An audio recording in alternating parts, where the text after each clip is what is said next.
Hello दोस्तों, story Aditya YT में आपका स्वागत है। My hot professor part 11 chapter 111 operation room surgery coma. Aakarsh वहां से दौड़ते हुए अपनी कार के पास पहुंचता है, उसका गेट खोल बैठता है और हवा की तेजी से अपनी कार को मोड सिटी हॉस्पिटल की ओर भगाता है। कुछ ही मिनट में आकर्ष सिटी हॉस्पिटल पहुंच जाता है। वह सीधे रिसेप्शनिस्ट के पास पहुंचता है। क्या अभी अभी यहाँ पर कोई एक्सीडेंट केस आया है एक लड़की का? रिसेप्शनिस्ट अपने सामने खड़े हैंडसम पर्सनैलिटी लड़के को देखती ही रह जाती है। आकर्ष भले ही अभी अस्त व्यस्त हालत में था, पर उसकी खूबसूरती में कोई कमी नहीं आई थी। आकर्ष, जिसे ऐश के बारे में जानने की जल्दी थी, रिसेप्शनिस्ट द्वारा खुद को लगातार घूरे जाने पर वह टेबल पर अपने हाथ पटकते हुए गुस्से में चिल्लाकर कहता है, मैंने कुछ पूछा है यू ब्लडी इडियट। आकर्ष के ऐसे गुस्से में चिल्लाने पर वह रिसेप्शनिस्ट सहम जाती है और आकर्ष की तरफ डरते हुए देखती है, जो कि अपनी रेड ब्लड आई से रिसेप्शनिस्ट को घूर रहा था। वो डरते हुए कहती है, एक मिनट सर, मैं चेक करके बताती हूँ। रिसेप्शन जल्दी से अपने कंप्यूटर में चेक करती है और आकर्ष को जानकारी देती है, जी सर, अभी एक एक्सीडेंट केस आया है जो कि एक लड़की का है। उसकी एज अभी 19-20 साल के लगभग होगी। आकर्ष, जो कि चाहता ही नहीं था कि वह लड़की ऐश हो। रिसेप्शनिस्ट की बताई गई बात को सुनकर उसका सीना छलनी हो जाता है और वह वैसे ही गुस्से में पूछता है, उसको कहाँ लेकर गए हैं, अभी कहाँ है वह? सर, एक्सीडेंट बहुत बुरा हुआ है, इसलिए उनको सीधे ऑपरेशन थिएटर की ओर ले जाया गया है। रिसेप्शनिस्ट की बात सुन आकर्ष का दिल धड़कन ही भूल जाता है और वह अपने भारी कदमों से ऑपरेशन थिएटर की ओर भागता है। आकर्ष जैसे ही ऑपरेशन थिएटर के सामने पहुंचता है तो उसे स्ट्रेचर में कोई लेटा हुआ दिखता है। कुछ वार्ड बॉय उसे रूम अंदर ले जा रहे थे। आकर्ष जल्दी से अपने कदम बढ़ा देखता है तो उसे एक लड़की का चेहरा दिखता है जो कि खून से सना हुआ था। ऐश को अपने सामने ऐसे देख आकर्ष बिल्कुल फ्रीज हो जाता है और वह अपनी जगह ही रुक जाता है। उसे बिलीव नहीं हो रहा था कि उसकी ऐश की ऐसी हालत हो गई है। आकर्ष बिल्कुल होशो हवास खोकर वहां खड़ा था। धीरे धीरे वार्ड बॉय उस स्ट्रेचर को ऑपरेशन थिएटर के अंदर ले जाते हैं और दरवाजा बंद कर देते हैं। जैसे ही दरवाजा बंद होने की आवाज आती है, आकर्ष अपने होश में आ गेट के पास दौड़ते हुए पहुंचता है और कांच के जरिए अंदर देखने की कोशिश करता है, पर उसे कुछ नहीं दिखता। उसकी प्यारी बीवी ऑपरेशन रूम में जिंदगी और मौत के बीच झूल रही है और वो कुछ नहीं कर पा रहा है। उसे अपने गालों पर गर्म चीज महसूस होती है। वह अपने हाथों से अपनी गालों को छूता है तो उसे महसूस होता है कि उसके आंसू उसके गालों से बह रहे थे। आज अपने प्यार के ऐसी हालत में देख उसे एक अनचाहे डर ने घेर लिया था, और वो डर था ऐश को खोने का। उससे बिलीव ही नहीं कर पा रहा था कि एक दिन में उसकी दुनिया में इतने बदलाव आए और उसकी जिंदगी में ये सब हो गया। वह बदहवास सा वही ऑपरेशन थिएटर के सामने खड़ा रहता है। आकर्ष ने अपने कदम वहां से हिलाए नहीं थे। आकर्ष को लगातार खड़े खड़े करीब 1 घंटे हो चुके थे कि ऑपरेशन थिएटर से एक नर्स बाहर आती है जो कि कुछ काम से बाहर आई थी। उस नर्स को बाहर आया देखकर आकर्ष जल्दी से उसके पास जा पूछता है, क्या मेरी वाइफ ठीक है, उसको ज्यादा चोट तो नहीं आई है ना? नर्स, जो कि कुछ काम से बाहर आई थी, आकर्ष के ऐसा पूछने पर वह उससे पूछती है, क्या आप उनके हस्बैंड हैं? नर्स की बात पर आकर्ष हाँ में सिर हिलाता है तो नर्स उससे कहती है, उनका बहुत बुरा एक्सीडेंट हुआ है, डॉक्टर अभी ऑपरेशन की तैयारी कर रहे हैं, अभी हम कुछ भी नहीं कह सकते, अब जो कुछ भी है डॉक्टर और भगवान के हाथों में है। इसके साथ ही वो आगे अपने काम को करने चली जाती है।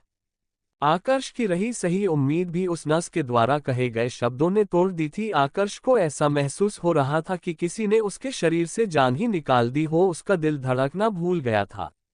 वह एक ही पल में क्या से क्या हो गया। आकर्ष बिना पलक झपकाए ऑपरेशन रूम की लाइट को बिना पलक झपकाए देख रहा था और वैसे ही वहीं खड़ा रहा।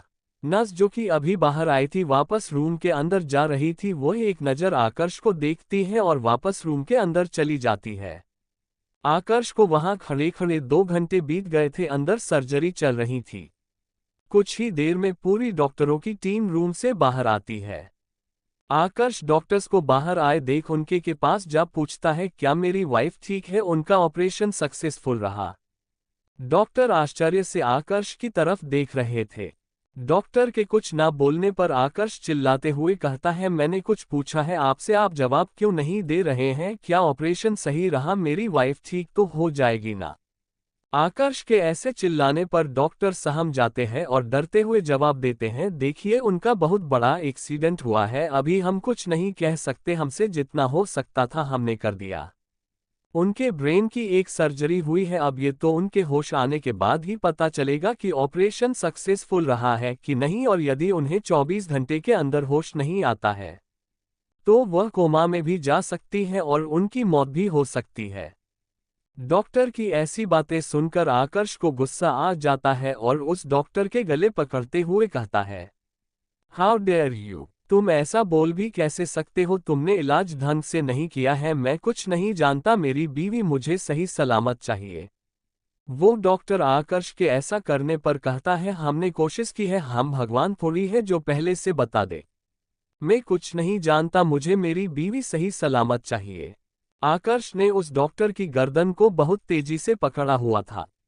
बाकी डॉक्टर आकर्ष को उस डॉक्टर से अलग कर रहे थे पर आकर्ष उसे छोड़ने का नाम नहीं ले रहा था। ऐश के बारे में ऐसी बातें सुनकर आकर्ष का खून खौल गया था, उससे ऐश को खोने का डर उसके अंदर हावी हो गया था। वह लगातार उस डॉक्टर की गर्दन को और भी दबाए जा रहा था। आकर्ष की इतनी तेजी से गर्दन दबाने पर उस डॉक्टर का चेहरा हल्का हल्का लाल हो जाता है कि कोई आकर्ष को पीछे से जबरदस्ती उस डॉक्टर से अलग करता है। आकर्ष जो कि गुस्से से पागल हुआ जा रहा था, वह जैसे ही पीछे मुड़ता है तो पीछे कृष आकर्ष को गुस्से से घूर रहा था। कृष को पीछे देख आकर्ष चिल्लाते हुए कहता है, तूने मुझे उससे दूर क्यों किया? तू जानता नहीं है वह ऐश्वर्या के बारे में क्या बोल रहा था? वह कह रहा था कि ऐश्वर्या कोमा में चली जाएगी यदि उसे 24 घंटे के अंदर होश नहीं आया, तो इसकी हिम्मत कैसे हुई मेरी वाइफ के बारे में ऐसा कुछ बोलने की? मुझे मेरी बीवी सही सलामत चाहिए, मैं कुछ नहीं जानता। कृष आकर्ष को शांत करते हुए कहता है, देख पहले तू मेरी बात सुन, अपना गुस्सा शांत कर, डॉक्टर से ऐसे हाथापाई करने से कुछ नहीं होगा।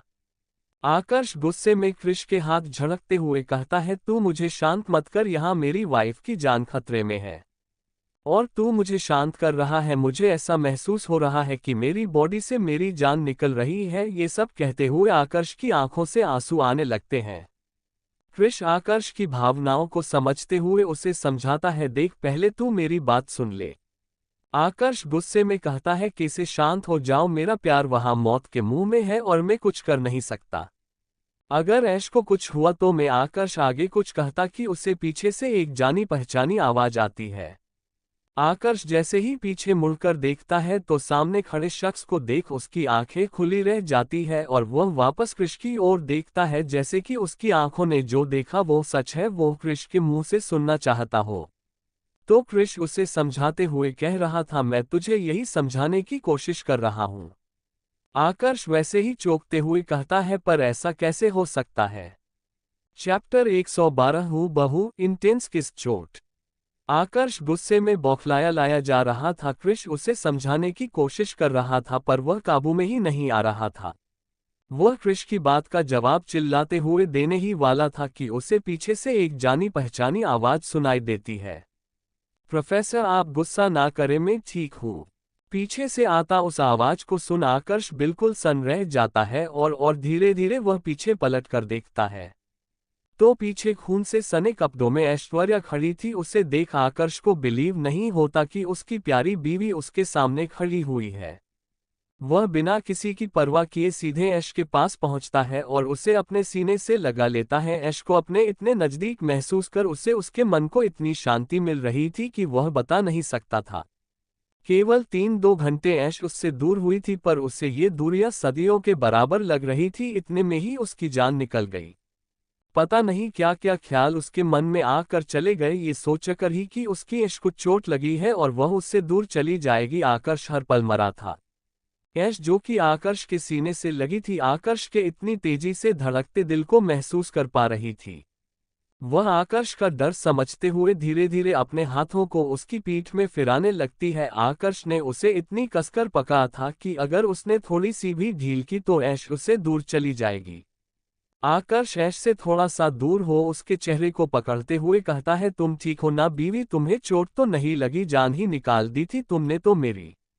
ऐश आकर्ष की बात का जवाब देते हुए कहती है, मैं बिल्कुल ठीक हूँ, देखिए मुझे कुछ नहीं हुआ है।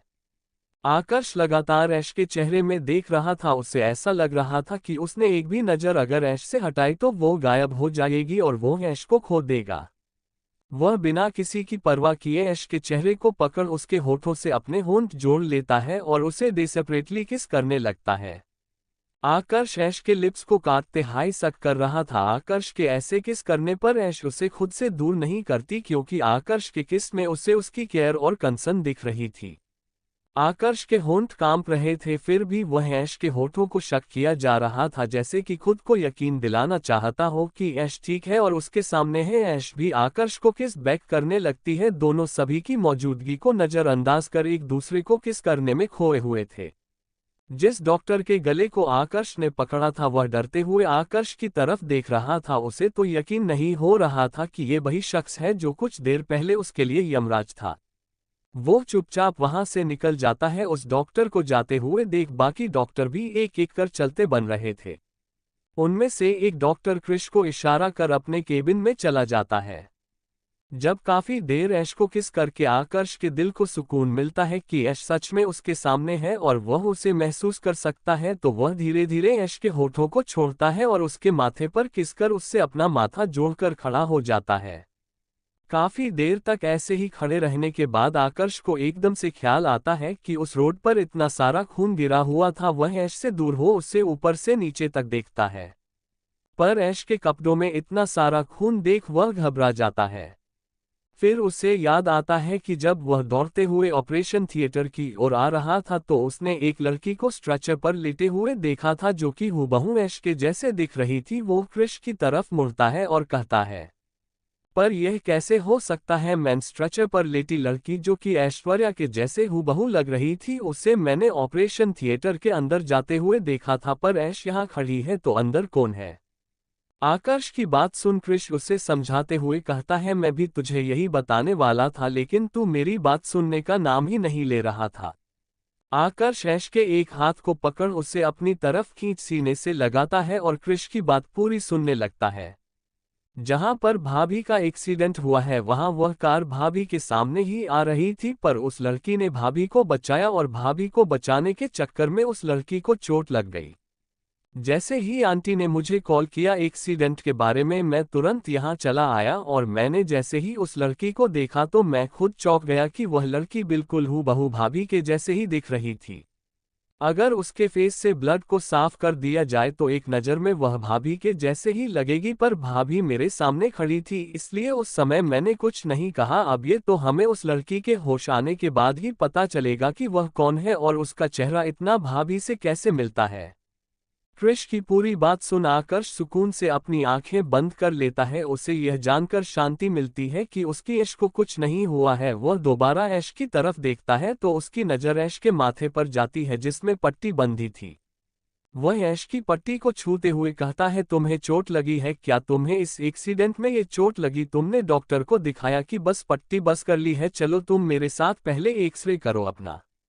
आकर्ष को वापस पैनिक करते देख ऐश उसके हाथ को पकड़ती है और उसे अपनी तरफ खींचती है। धीरे धीरे अपनी अंगूठे की मदद से उसके हाथों को सहलाते हुए कहती है, मैं ठीक हूँ, मैंने डॉक्टर को दिखा लिया है। मैं वार्ड में थी जब मैं डॉक्टर से इलाज ही करवा रही थी, जब मैंने आपकी ऐसे चिल्लाने की आवाज़ सुनी इसलिए मैं भागी भागी यहाँ चली आई।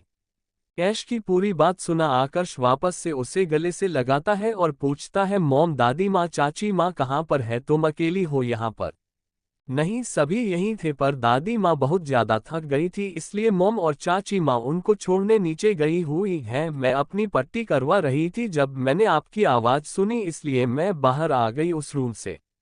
ठीक है, चलो तुम रेस्ट करो। आकर्ष उसे गोद में उठाने लगता है तो ऐश कहती हूँ, मैं ठीक हूँ, बस मेरे सर में चोट लगी है। आकर्ष उसे अपनी पैनी नज़रों से देखता है तो ऐश आकर्ष की ऐसी नज़रों को देख चुप हो जाती है और उससे कुछ नहीं कहती। आकर्ष उसे गोद में उठा वापस उसके वार्ड की तरफ बढ़ जाता है और उसे बेड पर लेटा देता है। क्रिश जो कि उनके पीछे पीछे ही आ रहा था, आकर्ष उसकी तरफ मुड़ते हुए कहता है, एक डॉक्टर को बुलाओ और मुझे ऐश्वर्या की पूरी रिपोर्ट चाहिए। आकर्ष की बात सुन ऐश कहती है, पर इसकी जरूरत क्या है, अभी तो डॉक्टर ने मेरा इलाज किया है। ऐश अभी यह कह ही रही थी कि आकर्ष गुस्से से उसे घूरता और कहता है, तुम चुप करो, तुम्हारी ही लापरवाही का ये नतीजा है। क्या जरूरत थी तुम्हें इतनी चलती रोड में जाने की? अब तुम्हारे मुंह से एक आवाज भी निकली ना तो मुझसे बुरा कोई नहीं होगा। आकर्ष को वापस गुस्से में देख क्रिश हाँ सिर हिला उनके केबिन से निकल जाता है। आकर्ष के ऐसे चिल्लाने पर ऐश मुंह बनाते हुए अपना सर टेढ़ा कर लेती है। आकर्ष को ऐश के गुस्से से कोई फर्क नहीं पड़ता। आकर्ष ऐश को अच्छे से जानता था कि उसकी बेवकूफ बीवी को क्या ही पता होगा कि उसके एक्सीडेंट की बात सुनकर उस पर क्या बीती है। कुछ ही देर में एक डॉक्टर आते हैं। वह डॉक्टर आकर्ष से डर रहा था क्योंकि अभी कुछ देर पहले आकर्ष जैसा वाइल्ड बिहेव कर रहा था, उसकी वजह से उस डॉक्टर की भी सिटी-पिटी गोल हो गई थी।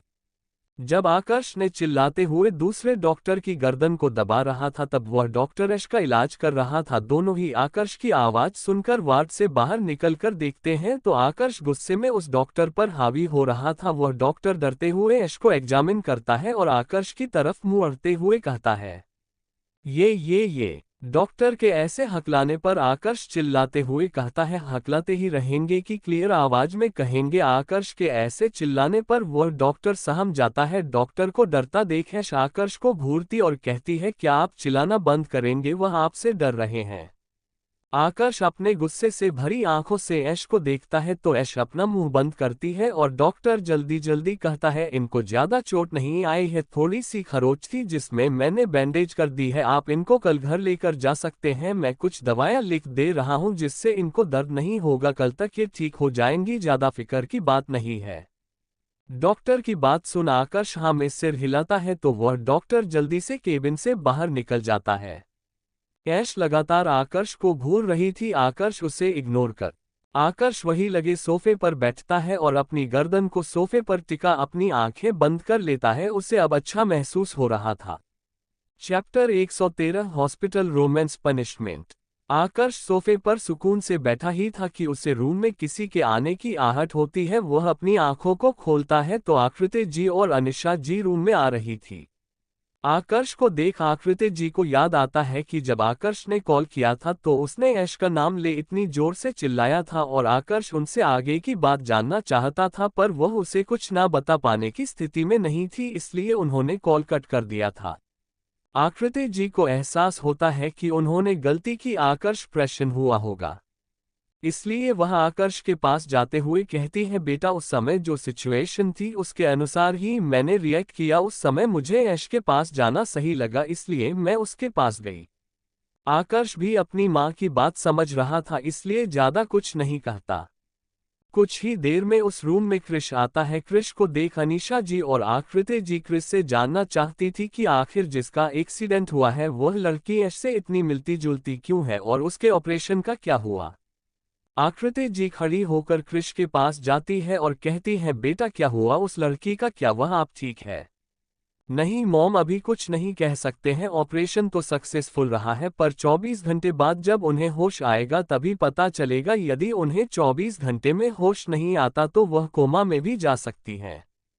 क्रिश की बात सुनकर दोनों माओं के चेहरे पर चिंता आ जाती है। आखिर उन्हें चिंता होती ही क्यों ना, उस लड़की की वजह से ही आज उनकी ऐश उनके सामने सही सलामत खड़ी हुई है। इसलिए आकृति जी भगवान से प्रे करते हुए कहती है, भगवान उस लड़की को जल्दी से सही कर देना, उन्होंने हमारी बच्ची की जान बचाई है।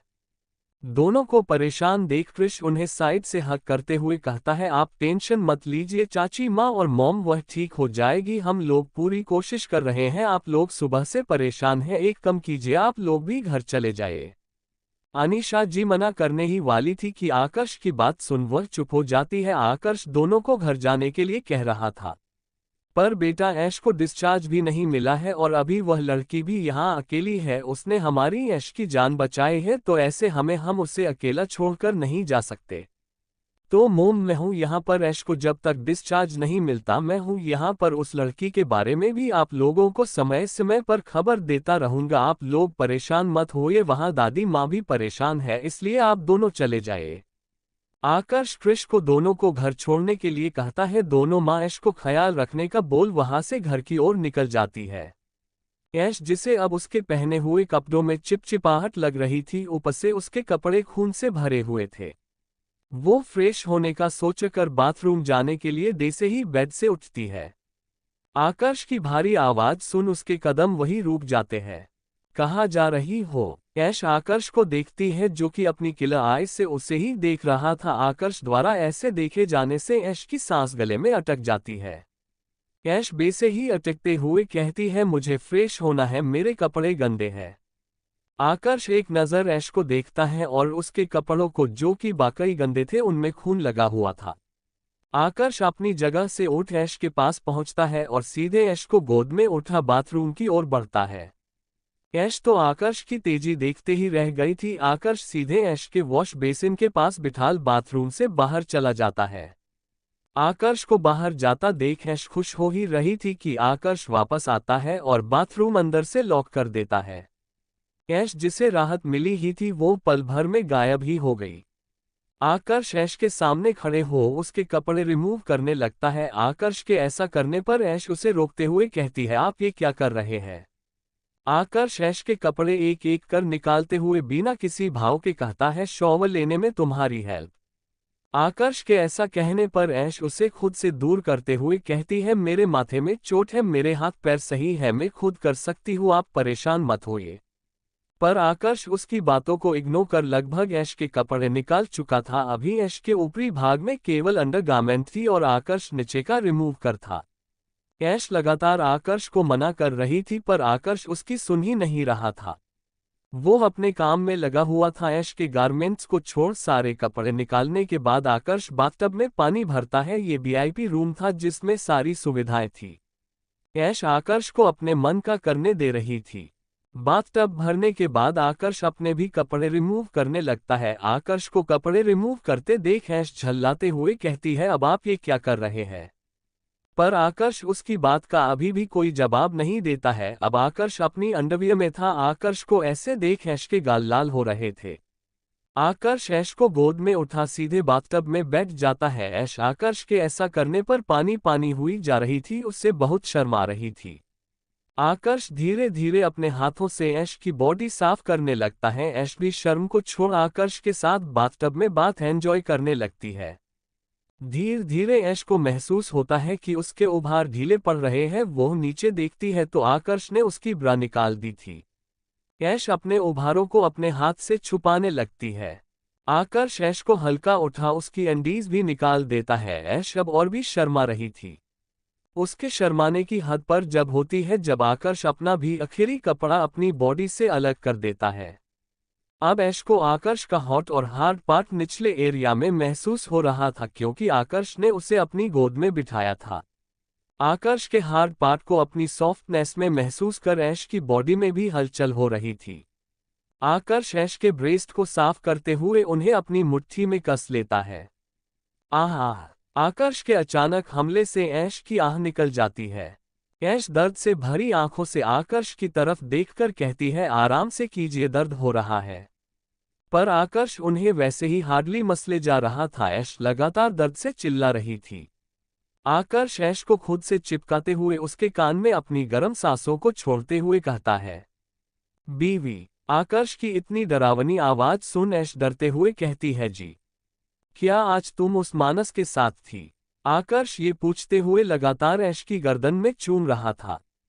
ऐश आकर्ष के ऐसा पूछने से डर जाती है और हल्का मुड़ते हुए ऐश की तरफ देखती है जो कि अपनी रेड ब्लड आइज से उसे ही देख रहा था। आकर्ष की इतनी भयंकर आंखों को देख ऐश डर जाती है। ऐश को कुछ ना बोलता देख आकर्ष दोबारा पूछता है, बोलो थी कि नहीं? इसके साथ ही उसके हाथ ऐश के लव होल तक पहुंच जाते हैं। ऐश सिसकते हुए कहती है, हाँ थी। ऐश के हाँ कहने पर आकर्ष अपनी लंबी और रफ फिंगर उसके लव होल में एंटर करता है। ऐश प्लेजर से चिहुंक जाती है, उसकी कमर ऑटोमेटिक उठ जाती है। आकर्ष एक हाथ से सपोर्ट दे पूछता है, मैंने मना किया था ना? आकर्ष के ऐसा कहने पर ऐश उसकी आंखों में देखते हुए हाँ कहती है। आकर्ष ऐश की हाँ सुन एकदम से उसकी होल्ड कमर को छोड़ देता है जिससे ऐश की एक दर्द भरी चीख बाथरूम में गूंज जाती है और वो आंसू भरी आंखों से आकर्ष को देखने लगती है। आकर्ष ऐश की नेक को अपनी जीभ से लिक करते हुए ऐश की आंखों में देख रहा था। ऐश आकर्ष की तरफ देख नमे गर्दन हिलाती है। तो आकर्ष तिरछी मुस्कान लिए कहता है, ऊप्स बहुत देर हो गई बीवी। Chapter 114 punishment intimacy. ऐश और आकर्ष बाथटब में बैठे हुए थे और आकर्ष ऐश की बॉडी को साफ कर रहा था। आकर्ष के हाथ ऐश के ब्रेस्ट पर कस जाते हैं और वह उन्हें हार्डली मसलने लगता है। आकर्ष के ऐसा करने पर ऐश दर्द से चिहुंक जाती है और उसकी आंखों से आंसू आ जाते हैं। वह अपने सर को घुमा आकर्ष की तरफ देखती है, जो कि बिना किसी भाव के उसे ही देख रहा था। ऐश वैसे ही अपनी आंसू भरी आंखों से कहती है, आप ये क्या कर रहे हो, मुझे बहुत दर्द हो रहा है। आकर्ष ऐश के लबों को चूम अपनी भारी आवाज में कहता है, दर्द हो रहा है तो दर्द को सहो। तब ही तुम्हें दूसरे के दर्द के बारे में पता चलेगा कि जिससे हम प्यार करते हैं जब वो हमें परेशान करता है। इसके साथ ही वह अपने दूसरे हाथ को ऐश के मिड एरिया की तरफ ले जाने लगता है। आकर्ष के हाथ को अपने मिड एरिया में महसूस कर ऐश सहम जाती है, क्योंकि उसे आकर्ष के इरादे सही नहीं लग रहे थे। इस समय यह आकर्ष उसके पुराने वाले आकर्ष से अलग था। आकर्ष के हाथ लगातार उसके ब्रेस्ट और निचले हिस्से पर चल रहे थे। ऐश की सिसकियां बन गई थी। वह अपना सर पीछे कर आकर्ष के सीने में टिका देती है। आकर्ष के हाथों की मूवमेंट लगातार ऐश के शरीर पर बनी हुई थी और यह मूवमेंट प्यार भरी तो बिल्कुल नहीं थी। आकर्ष बहुत हार्डली ऐश की बॉडी पर अपने हाथों को चला रहा। धीरे से आकर्ष ऐश की अपर बॉडी से उसकी अंडरगारमेंट्स को निकाल देता है। अपने ढीले पर चुके सीने को महसूस कर ऐश आंखें खोल नीचे देखती है तो उसकी अपर बॉडी नेकेड हो गई थी। खुद को ऐसे देख ऐश के गाल अपने आप लाल हो जाते हैं। आकर्ष उसके अपर गारमेंट को निकालने के बाद उसकी अंडीज को भी निकाल देता है। अब तो ऐश और भी पानी पानी हो रही थी। वह लोग भले ही बाथटब में थे, पर आकर्ष के ऐसा करने पर ऐश अपनी नेकेड बॉडी पर आकर्ष के स्पर्श को महसूस कर पा रही थी। आकर्ष हल्का सा उठकर अपने शरीर का आखिरी कपड़ा भी निकालकर बाथटब के बाहर फेंक देता है और ऐश को अपने तरफ मोड़ उसे अपनी गोद में बिठा लेता है। आकर्ष की इस एक्शन से ऐश का चेहरा भट्टी के जैसे गर्म हो जाता है। ऐश आकर्ष से नजर नहीं मिल पा रही थी। आकर्ष के हाथ लगातार ऐश के सीने पर मूव कर रहे थे। आकर्ष एकटक उसके सीने को देखे जा रहा था। धीरे धीरे ऐश भी सब एंजॉय करने लगी थी कि इतने में ही उसे आकर्ष की भारी आवाज सुनाई देती है, बीवी क्या आज तुम उस मानस से मिली थी। आकर्ष के ऐसा कहने पर ऐश की सांस ही अटक जाती है। आकर्ष अपनी फिंगर को ऐश के लव हॉल में एकदम से एंटर कर देता है। एक तो आकर्ष के कहे गए शब्द और दूसरा उसके हाथों की मूवमेंट से ऐश की एक जोरदार चीख निकल जाती है। पर आकर्ष इन सब को इग्नोर कर अपने हाथों को तेजी से मूव करने लगता है। ऐश सिसकते हुए आकर्ष को देखती है, जो कि बिना किसी भाव के ऐश को देख रहा था और अपने हाथों की मूवमेंट बनाए हुए था। वह दोबारा ऐश से पूछता है, तुमने जवाब नहीं दिया, क्या तुम आज उससे मिली थी। आकर्ष के ऐसे पूछने पर ऐश डरते हुए कहती है, हाँ मैं उससे मिली थी। आकर्ष ऐश को हल्का सा ऊपर उठाता है, जिससे उसके हाथ और भी गहराई से और आसानी से उसके लव हॉल में एंटर हो रहे थे। अब ऐश की हालत और भी खराब हो रही थी। आकर्ष हाथों को बहुत ही तेजी से उसके अंदर मूव कर रहा था। आकर्ष वैसे ही अपनी भारी आवाज में कहता है, क्या मैंने तुम्हें इससे पहले नहीं कहा था कि तुम्हें उस लड़के से दूर रहना है, फिर भी तुमने मेरी बात को सीरियसली नहीं लिया, क्यों। आकर्ष के ऐसे कहने पर ऐश अपनी सांसों को कंट्रोल करते हुए कहती है, पहले आप मेरी बात सुन लीजिए। अभी ऐश ये कह ही रही थी कि उसकी एक जोरदार चीख निकल जाती है और उसकी आंखों से आंसू आ जाते हैं। आकर्ष, जिसने ऐश को एक हाथ से होल्ड किया हुआ था, वह अपने हाथों को उसके लब होल से बाहर निकाल अपनी हार्डनेस पर सेट कर उसे छोड़ देता है, जिससे ऐश सीधे उसकी हार्डनेस पर जाकर गिरती है और आकर्ष की हार्डनेस ऐश के लब होल में एंटर कर जाती है। इतनी हार्शली आकर्ष के ऐसा करने पर ऐश की चीख निकल जाती है। आकर्ष स्मार्ट करते हुए कहता है, ऊप्स मेरा हाथ फिसल गया, तुम कुछ कह रही थी बीवी। आकर्ष के ऐसा करने पर ऐश को इतना तेज दर्द हो रहा था कि उसके मुंह से आवाज तक नहीं निकल पा रही थी। वह आंसुओं से भरी आंखों से आकर्ष को देखती है, जो कि उसे ही देख रहा था। वह अपने इमोशंस को कंट्रोल करते हुए कहती है, प्लीज इसे बाहर निकालो, ये बहुत डीप है, मुझे दर्द हो रहा है। आकर्ष धीरे धीरे अपनी कमर को मूव करते हुए उसके सीने को पकड़ता, जिससे ऐश और भी बुरी तरह चीखने लगती है। आकर्ष ऐश की चीख सुन उसके कान में अपनी गर्म सांसों को छोड़ते हुए कहता है, जितना दर्द तुमने मुझे आज दिया है उसके आगे ये कुछ भी नहीं, और तुमने मेरे मना करने के बावजूद मेरी बात की वैल्यू नहीं की, उसकी सजा तो बनती है ना बीवी। आज तुमने बहुत से रूल्स तोड़े हैं, तुमने मुझे इग्नोर किया, तुमने मेरी कॉल नहीं उठाए, और तुम्हारी सबसे बड़ी गलती मेरे मना करने के बाद भी तुम उस ब्लडी मानस से मिली। इसके आगे तो मैं तुम्हें कुछ भी सजा नहीं दिया हूँ, बस तुम्हें ये स्वीट टॉर्चर दे रहा हूँ जिससे तुम आगे से ये गलतियां करने से पहले 1000 बार सोचो। ये सब कहते हुए आकर्ष अपनी कमर को तेजी से मूव कर रहा था। ऐश की आंखों से लगातार आंसू निकल रहे थे, उसे उम्मीद नहीं थी आकर्ष उसके साथ इतना रफ पेश आएगा। आकर्ष काफी डीप तरीके से थरस्ट कर रहा था जिससे ऐश की लगातार चीखें उस बाथरूम में गूंज रही थी। काफी देर तक ऐश के साथ वहां इंटीमेट होने के बाद उसके एक सीने को कसकर दबाता है और बिना उससे अलग हुए बाथटब से बाहर निकल शावर के नीचे खड़ा हो जाता है। वह अभी भी ऐश के अंदर था। आकर्ष ने ऐश को कुछ इस तरह पकड़ा हुआ था जिससे शावर का पानी केवल आकर्ष के ऊपर गिर रहा था। ऐश की चोट का ध्यान रखते हुए आकर्ष ने ऐश को दीवार के सहारे खड़ा किया था। ऐश का एक पैर जमीन में था और दूसरा पैर आकर्ष ने होल्ड किया हुआ था और वह लगातार ऐश के साथ इंटीमेट हुए जा रहा था। अब ऐश की हालत खस्ता हो गई थी, उसके पैर कांप रहे थे पर आकर्ष रुकने का नाम नहीं ले रहा था। ऐश की बॉडी पर अनगिनत निशान बन चुके थे जो कि आकर्ष ने शक और बाइट करते हुए बनाए थे।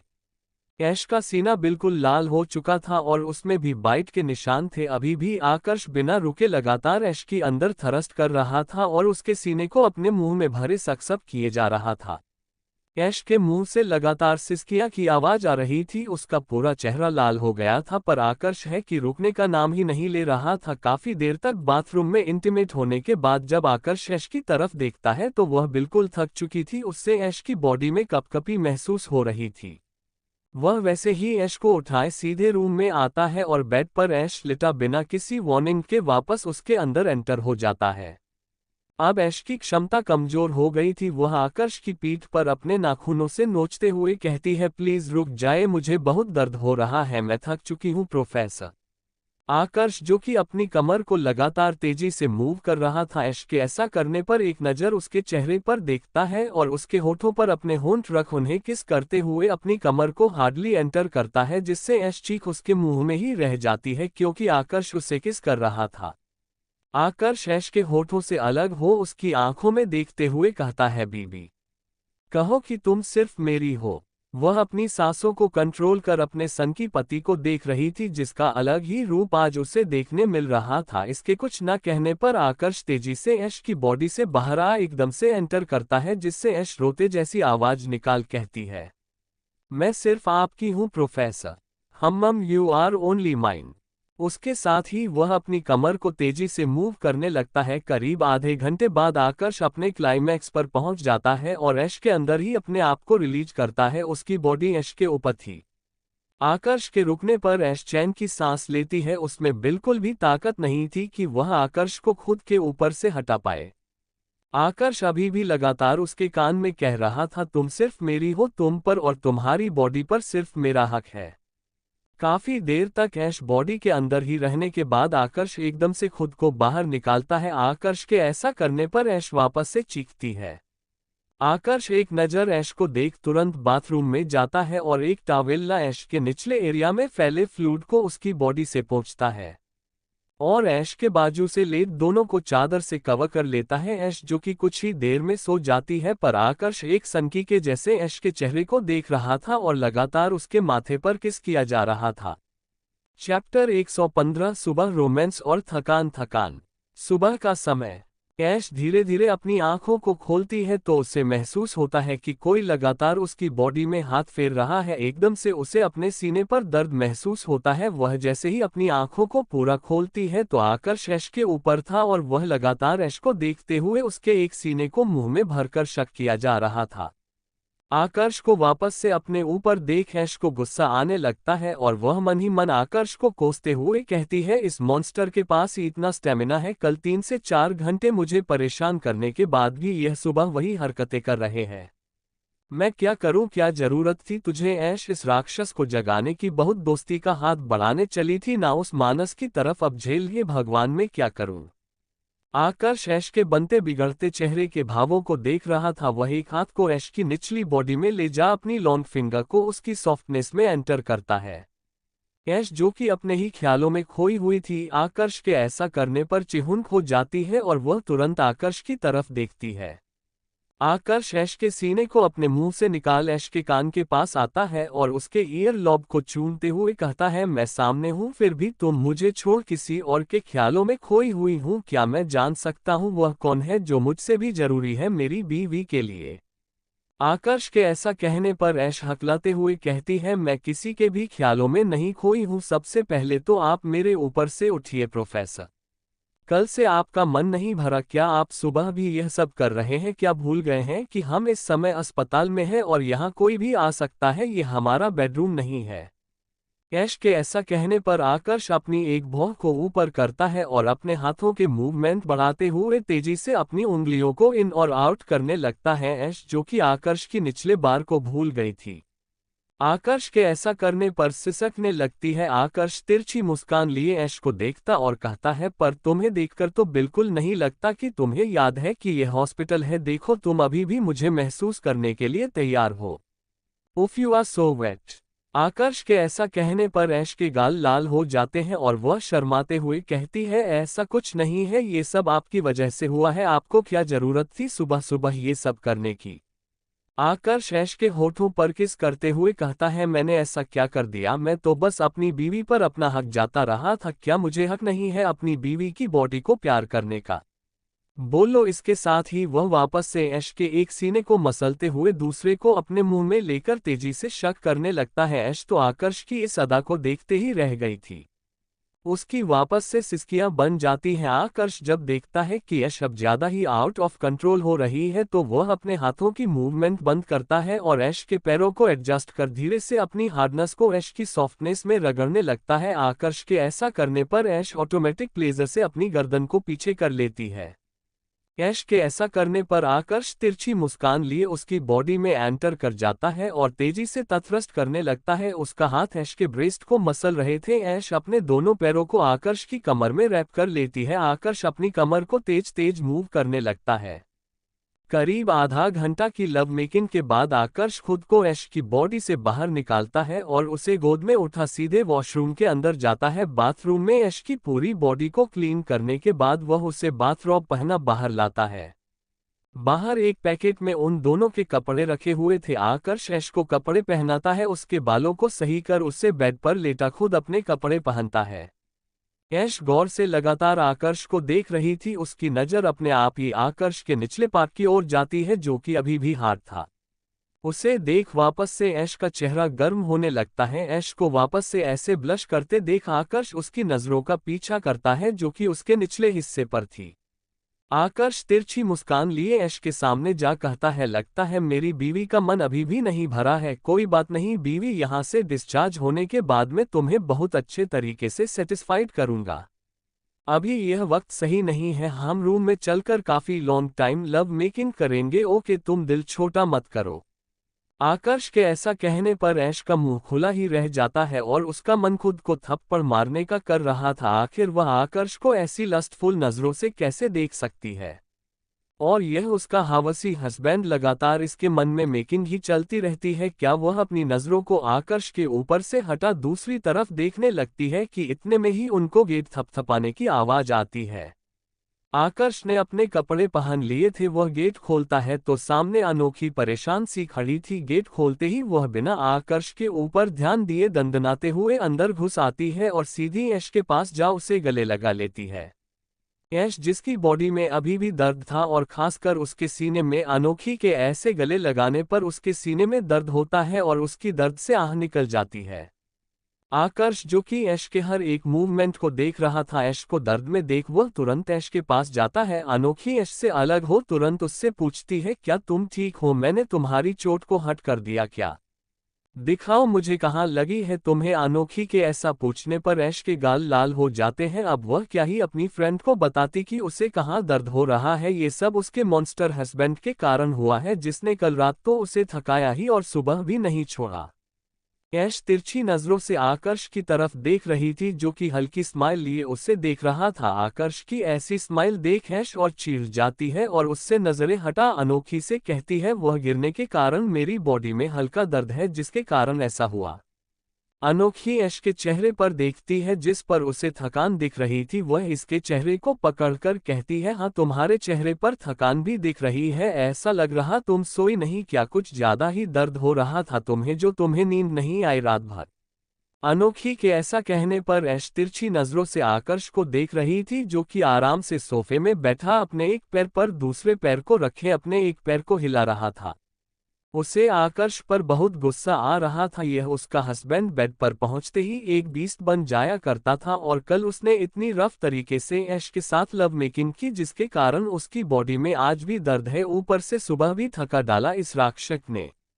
अनोखी अभी यह सब बोल ही रही थी कि इतने में ही क्रिश रूम में आता है और तीनों को बताता है कि जिस लड़की ने ऐश को बचाया था उसे होश नहीं आया है और उन्हें डर है कि वह कहीं कोमा में ना चली जाए। क्रिश की बात सुन ऐश के माथे पर पसीना आ जाता है। उसे उस लड़की के लिए बुरा लग रहा, उसकी जान बचाने के चक्कर में उस लड़की की जान पर बनाए। ऐश आकर्ष की तरफ देखते हुए कहती है, प्लीज मुझे उसके पास ले चलिए। आकर्ष ऐश की भावनाओं को समझते हुए सीधे उसके बेड के पास पहुंचता है और उसे गोद में उठा लेता है। आकर्ष के ऐसा करने पर ऐश कसमसा आते हुए कहती है, मैं चल सकती हूँ, आप मुझे नीचे उतारिए। आप ऐश के ऐसा कहने पर आकर्ष ऐश के कान में बुदाते हुए कहता है, बीवी तुम्हें लगता है कि कल और आज की इंटीमेसी के बाद तुम चलने की भी हालत में हो, और यदि मैं तुम्हें नीचे उतार भी दूंगा तो तुम अपनी चाल से सब लोगों को चिल्ला चिल्ला कर बता दोगी कि इस रूम में हमने रात को और सुबह क्या क्या किया है। आकर्ष के ऐसा कहने पर ऐश के गाल लाल हो जाते हैं और वह बिना कुछ कहे चुपचाप अपने हाथों को आकर्ष के गले में रेप कर लेती है। आकर्ष ऐश को गोद में लिए ही उस लड़की के रूम की ओर चला जाता है। उनके पीछे पीछे क्रिश और अनोखी भी निकल जाते हैं। कुछ ही देर में वह लोग उस लड़की के रूम में थे और ऐश उसके बाजू में बैठी हुई थी और उसने उसका हाथ पकड़ा हुआ था। वह हूबहू बिल्कुल ऐश जैसी लग रही थी। अगर उस लड़की के माथे पर पट्टी ना बंधी होती तो ऐसा लगता कि ऐश शीशे में खुद को देख रही है। अनोखी, जिसने आज पहली बार उस लड़की को देखा था, उसका मुंह खुला का खुला रह जाता है और वह कभी ऐश को देख रही थी और कभी उस लड़की को। वह हल्का सा कोहनी मार क्रिश को कहती है, ये कैसे पॉसिबल है, ये दोनों एक जैसे कैसे लग सकती हैं, क्या ये कुंभ के मेले में बिछड़े हुई बहनें हैं। चैप्टर 116 कोमा, घर वापसी, रोमांस। आकर्ष लगातार उस लड़की के तरफ देख रहा था। उसकी नजरें उस लड़की के हाथ पर थी जिसे ऐश ने पकड़ा हुआ था। हद है, इस लड़के को उस लड़की से भी जलन हो रही है। आखिर यह आकर्ष कब से इतना जलनखोर बन गया।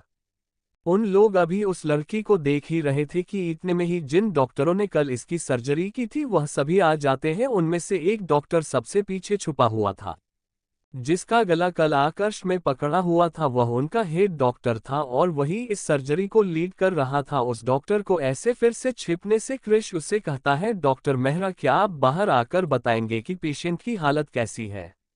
वह डॉक्टर एक नज़र आकर्ष को दिखाता है और एक नज़र क्रिश को और एक नज़र आकर्ष को।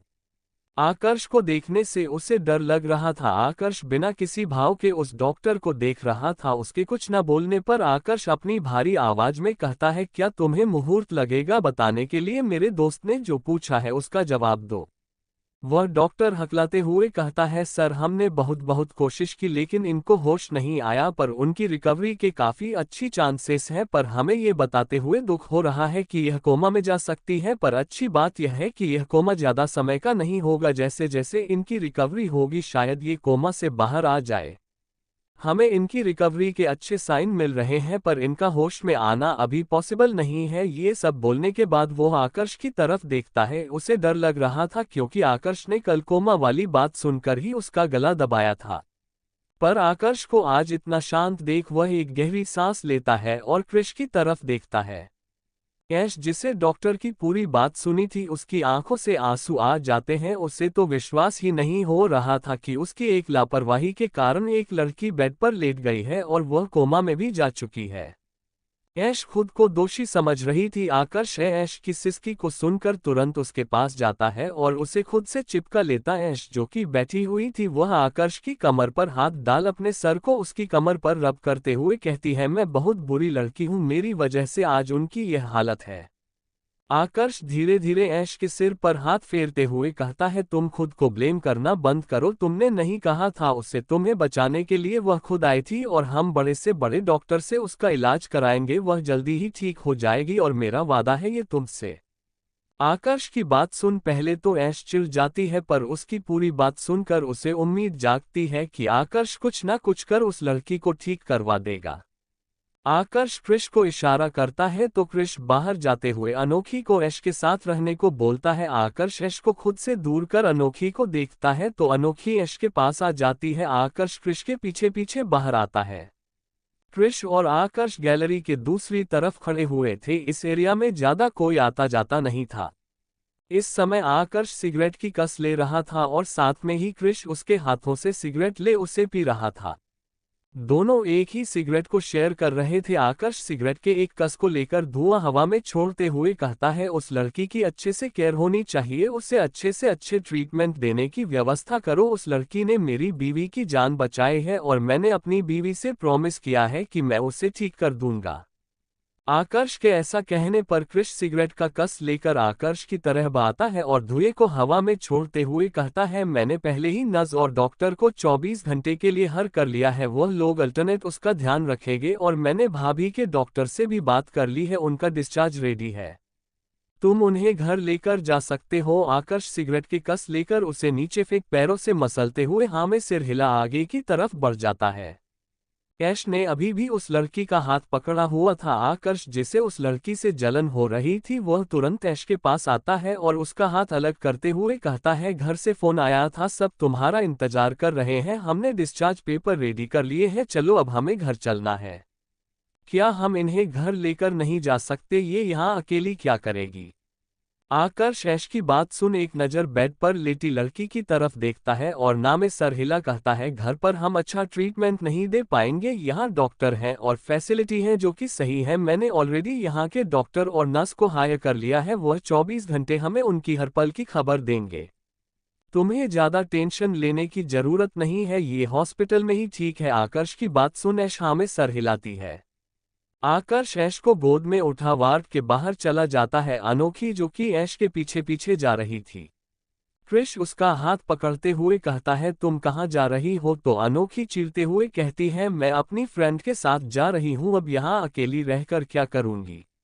गजब लड़की हो, अभी शादी हुई हमारा एक दिन भी नहीं हुआ और तुम फ्रेंड के चक्कर में अपने पति को ही भूल गई, तुमने सबसे पहले भाभी से ही मिलना जरूरी समझा और मुझसे मिलना। क्रिश की ऐसी शिकायत सुन अनोखी उसके गालों को पकड़ उसमें किस करते हुए कहती है, ओह मेरे नए नए बने हस्बैंड को बुरा लग गया, आज मेरी फ्रेंड का दिन है, कल मेरे हस्बैंड का। क्रिश तो अनोखी के ऐसे किस करने पर ही फ्लैट हो गया था, पर अनोखी की पूरी बात सुन उसकी त्योरियां चढ़ जाती है। वह जैसे ही अनोखी की तरफ देखता है तो वो मुस्कुराते हुए वार्ड से बाहर चली जाती है। आकर्ष ऐश को लेकर अस्पताल के बाहर आता है और उसे कार की बैक सीट में बैठा खुद उसके साइड में बैठ जाता है और ड्राइवर उन दोनों की कार को सीधे रॉयविला लेकर चला जाता है। क्रिश अनोखी के पीछे पीछे आ रहा था और वह अनोखी के हाथ को पकड़ सीधे अपने केबिन में लेकर जाता है और अपने केबिन के डोर से सटा उसे किस करने लगता है। क्रिश के ऐसे एकदम से हमला करने पर अनोखी को कुछ समझ नहीं आता, पर क्रिश के लगातार उसके होठों को शक करने पर वह उसके किस का रिस्पांस करने लगती है और उसके बालों में अपने हाथ फेरने लगती है। अनोखी के किस करने पर क्रिश और भी गहराई से अनोखी को किस करने लगता है। उसका एक हाथ धीरे धीरे अनोखी के ब्रेस्ट की ओर जाता है और उन्हें कपड़ों के ऊपर से ही सहलाने लगता है। अनोखी क्रिश के उस हाथ पर थप्पड़ मारते हुए उससे अलग होती है और कहती है, तुम्हें तो बस मौका चाहिए, दूर रहो मुझसे। पर क्रिश जो कि बहक चुका था वह अनोखी को वापस से उस दरवाजे से चिपका उसके लिप्स को वापस से कैप्चर करता है और किस करने लगता है। अब अनोखी भी किस को करते हुए क्रिश को एक नज़र देख उसका हाथ ऑटोमेटिक क्रिश के पेंट के ऊपर उसकी हार्डनेस पर चला जाता है। अनोखी के ऐसा करने पर क्रिश की पूरी बॉडी में कर्ट फैल जाता है और वह उसके एक ब्रेस्ट को जोर से दबा देता है। अनोखी की एक तेज चीख निकल जाती है। दूसरी तरफ कुछ ही देर में दोनों रॉय विला पहुंच जाते हैं। आकर्ष ऐश को गोद में उठाए दे से ही विला के अंदर जाता है कि एकदम से उन्हें तेज आवाज आती है, वहीं रुक जाओ तुम दोनों। दोनों सर उठाकर ऊपर की ओर देखते हैं तो दादी माँ उनकी तरफ देख रही थी। दादी माँ आकृति जी को इशारा करती है तो आकृति जी एक पूजा की थाला दोनों की आरती उतारती है और कुछ मिर्चियों को ले ऐश और आकर्ष के ऊपर से उतार कर एक नेट को बाहर फेंकने को कहती है। आकर्ष आकृति जी की तरफ देखते हुए कहता है, यदि आप लोगों का ये सब खत्म हो गया है तो क्या मैं अपनी बीवी को रूम में ले जा सकता हूँ, वह वैसे ही वो थकी हुई है। दादी माँ आकर्ष के ऐसा कहने पर अपनी भौं ऊंची करते हुए कहती है, तुमने मेरी बहू को इतना थकाया है इसलिए वह ऐसी थकी हुई दिख रही है। दादी माँ के ऐसे से खुल्लम खुल्ला ये बात कहने से ऐश को खांसी आने लगती है। ठीक है, ऐसा ही हल आकृति जी और अनिशा जी का था। आकर्ष जिसे कोई फर्क नहीं पड़ता वह सबको इग्नोर कर ऐश को रूम की तरफ ले जाता है। चैप्टर 117 रेयांश राजपूत बाइट दादाजी का कॉल। राजपूत हाउस। एक महल जैसे घर में लगातार सामान तोड़ने की आवाज आ रही थी। सारे सर्वेंट उन आवाजों को सुनकर डरे हुए थे। उनमें से एक उम्रदराज बटलर अपनी हिम्मत बटोरते हुए एक रूम के सामने आकर खड़ा होता है और बहुत ही हिम्मत के साथ उस रूम का दरवाजा खटखटाता है। रूम के अंदर से एक गुस्से से भरी आवाज आती है। उस आवाज को सुन बटलर कांप जाता है, फिर भी वह दरवाजा खटखटाना बंद नहीं करता। अंदर बैठा इंसान फ्रस्ट्रेशन में जैसे ही दरवाजा खोलता है, सामने खड़े उस बटलर को देख उसकी त्योरियां चढ़ जाती हैं। वह गुस्से में कहता है, काका आपसे मैंने कितनी बार कहा है जब मैं अपने रूम में रहूं तो मुझे कोई डिस्टर्ब ना करे। सामने बूढ़ा बटलर उस इंसान की चिंता करते हुए कहता है, पर बेटा ऐसे में तो तुम खुद को ही चोट पहुंचा। लोग देखो तुमने अपना और रूम का क्या हाल बना रखा है और खुद का देखो तुम कैसे थे और कैसे हो गए हो। वह इंसान जोर जोर से हंसते हुए कहता है, ये सब आपके उन बड़े मालिक के रहमो करम है जिसे मेरी खुशी देखी नहीं गई। आखिर क्या ही मांगा था मैंने उनसे कि मुझे मेरी बेबी डॉल के साथ रहने दे, पर नहीं, उन्होंने उसे जानबूझकर मेरी कैद से आज़ाद करवा दिया। मुझसे दूर जाने की सजा तो बेबी डॉल को मिलेगी और साथ ही साथ आपके बड़े मालिक को भी। इसके साथ ही वह शख्स रूम के अंदर जा टेबल से एक शराब की बोतल उठाता है और उसे पीने लगता है। बटलर को उस रूम से तेज शराब की गंध आ रही थी और वह निराशा में अपना सिर हिला उस रूम के सामने से नीचे की ओर चला जाता है। नीचे सारे सर्वेंट चिंता में खड़े हुए थे। जैसे ही बटलर आता है तो उनमें से एक सर्वेंट आगे आते हुए कहता है, क्या कहा काका, छोटे मालिक ने, वह इतने गुस्से में क्यों है। बटलर निराशा में सिर हिला सोफे में बैठ जाता है और कहता है, बड़े मालिक ने बिटिया की भलाई के लिए जो फैसला लिया था उसे छोटे मालिक मानना ही नहीं चाहते। उन्हें लगता है कि बड़े मालिक ने जानबूझकर बिटिया को उनसे दूर किया है। अब कौन ही समझाए छोटे मालिक को कि किसी को जबरदस्ती अपने पास रखना कहाँ की समझदारी है।